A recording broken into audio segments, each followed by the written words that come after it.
Cari fratelli e sorelle, buongiorno.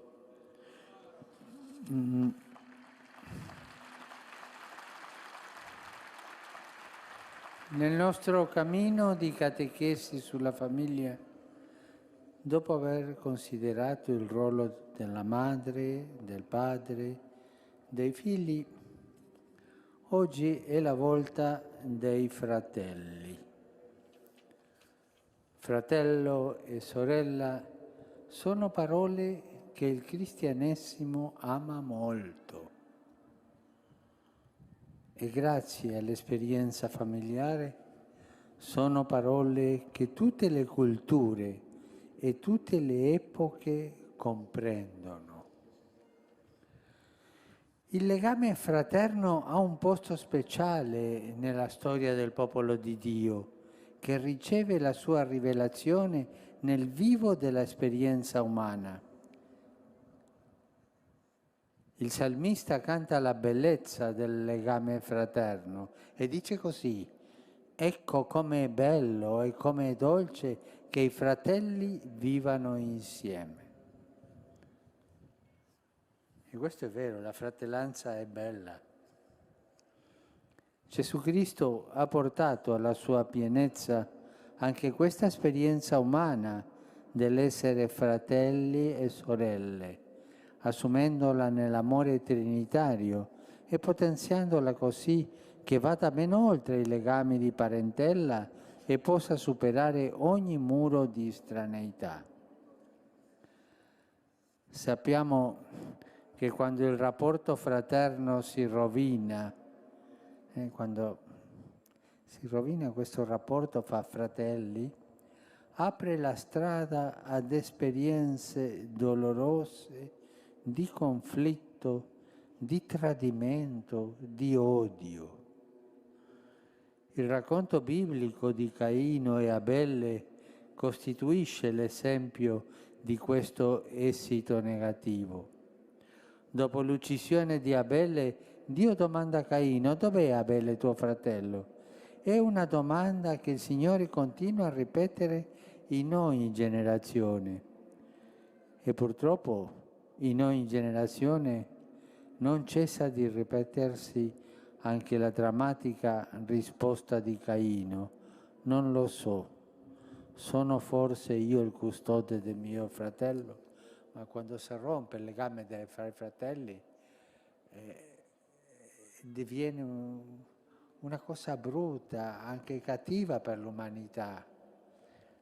E anche in famiglia, quanti fratelli hanno litigato per piccole cose o per un'eredità e poi non si parlano più, non si salutano più.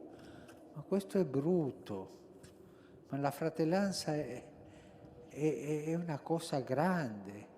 Pensare che tutti e due, tutti i fratelli hanno abitato il grembo della stessa mamma durante 9 mesi, vengono della carne della mamma e non si può rompere la fratellanza. Pensiamo un po', tutti conosciamo famiglie che hanno i fratelli divisi, che hanno litigato. Pensiamo un po' e chiediamo al Signore per queste famiglie, forse nella nostra famiglia ci siano alcuni casi, perché il Signore ci aiuti a riunire i fratelli, ricostituire la famiglia. La fratellanza non si deve rompere e quando si rompe succede questo che è accaduto con Caino e Abele. E quando il Signore le domanda a Caino dove era il suo fratello, ma io so, a me non importa il mio fratello. Questo è brutto, è una cosa molto, molto dolorosa da sentire. Ma nelle nostre preghiere sempre preghiamo per i fratelli che si sono divisi. E il legame di fraternità che si forma in famiglia tra i figli, se avviene in un clima di educazione all'apertura agli altri, è la grande scuola di libertà e di pace. In famiglia, fra i fratelli, si impara la convivenza umana, come si deve convivere in società. Forse non sempre ne siamo consapevoli, ma è proprio la famiglia che introduce la fraternità nel mondo. A partire da questa prima esperienza di fraternità nutrita dagli affetti e dall'educazione familiare, lo stile della fraternità si irradia come una promessa sull'intera società e sui rapporti tra i popoli. La benedizione che Dio in Gesù Cristo riversa su questo legame di fraternità lo dilata in un modo inimmaginabile, rendendolo capace di oltrepassare ogni differenza di nazione, di lingua, di cultura e persino di religione. Pensate che cosa diventa il legame fra gli uomini, anche diversissimi fra loro, quando possono dire l'uno all'altro, questo è proprio come un fratello, questa è proprio come una sorella per me. È bello questo, è bello. La storia ha mostrato a sufficienza, del resto, che anche la libertà e la uguaglianza, senza la fraternità, possono riempirsi di individualismo e di conformismo, anche di interessi. La fraternità in famiglia risplende in modo speciale quando vediamo la premura, la pazienza, l'affetto di cui vengono circondati il fratellino o la sorellina più deboli, malati o portatori di handicap. I fratelli e le sorelle che fanno questo sono moltissimi in tutto il mondo e forse non apprezziamo abbastanza la loro generosità. E quando i fratelli sono tanti in famiglia, oggi ho salutato una famiglia lì che ha 9, il più grande o la più grande aiuta al papà, alla mamma a curare i più figli, i più piccoli, e questo è bello, questo lavoro di aiuto fra i fratelli. Avere un fratello, una sorella che ti vuole bene è un'esperienza forte, impagabile, insostituibile. Nello stesso modo accade per la fraternità cristiana. I più piccoli, i più deboli, i più poveri devono intenerirci, hanno diritto a prenderci l'anima e il cuore. Sì, essi sono nostri fratelli e come tali dobbiamo amarli e trattarli.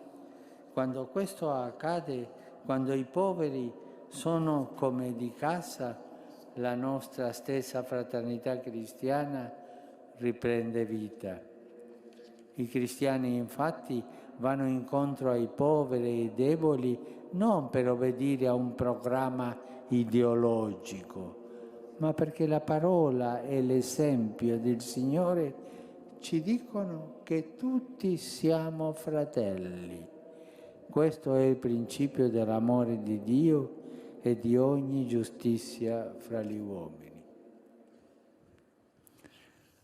Ma vi suggerisco una cosa, prima di finire, mi mancano poche righe, in silenzio ognuno di noi pensiamo ai nostri fratelli, alle nostre sorelle. Pensiamo in silenzio e in silenzio dal cuore preghiamo per loro. Un istante di silenzio.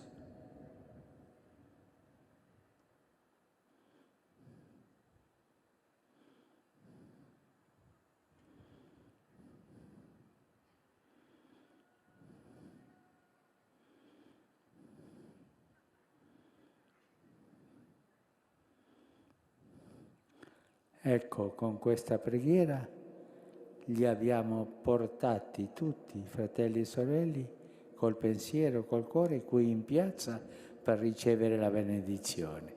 Grazie. Oggi più che mai è necessario riportare la fraternità al centro della nostra società tecnocratica e burocratica. Allora anche la libertà e l'uguaglianza prenderanno la loro giusta intonazione. Perciò non priviamo a cuor leggero le nostre famiglie per soggezione o per paura della bellezza di un'ampia esperienza fraterna di figli e figlie e non perdiamo la nostra fiducia nell'ampiezza di orizzonte che la fede è capace di trarre da questa esperienza illuminata dalla benedizione di Dio. Grazie.